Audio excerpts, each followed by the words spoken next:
When Solomon finished praying, fire came down from heaven and consumed the burnt offering and the sacrifices, and the glory of the Lord filled the temple. The priest could not enter the temple of the Lord because the glory of the Lord filled it.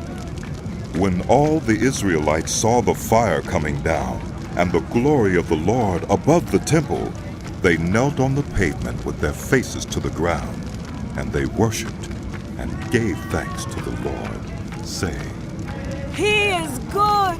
His love endures forever. Then the king and all the people offered sacrifices before the Lord. And King Solomon offered a sacrifice of 22,000 head of cattle and 120,000 sheep and goats. So the king and all the people dedicated the temple of God.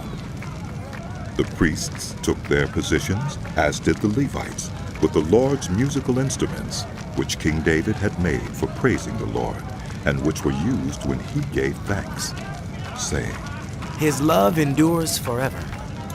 Opposite the Levites, the priests blew their trumpets, and all the Israelites were standing. Solomon consecrated the middle part of the courtyard in front of the temple of the Lord, and there he offered burnt offerings and the fat of the fellowship offerings, because the bronze altar he had made could not hold the burnt offerings, the grain offerings, and the fat portions.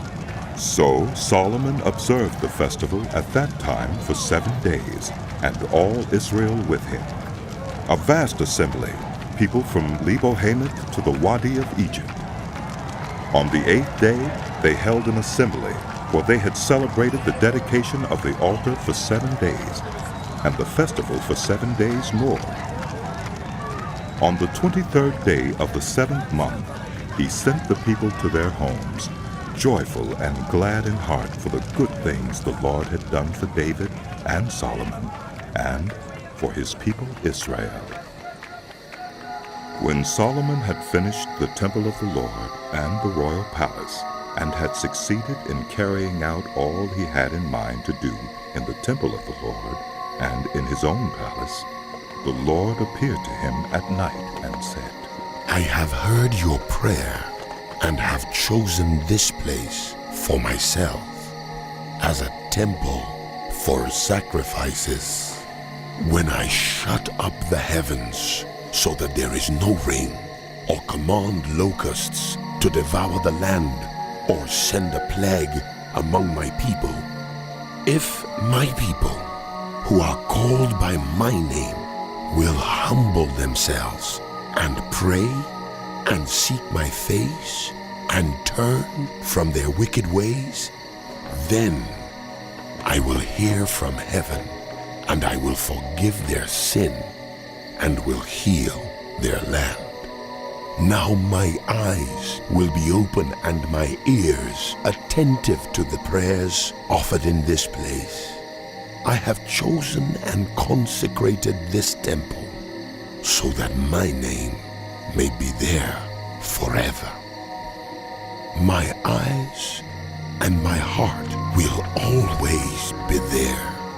As for you, if you walk before me faithfully as David your father did, and do all I command, and observe my decrees and laws, I will establish your royal throne as I covenanted with David your father when I said, you shall never fail to have a successor to rule over Israel.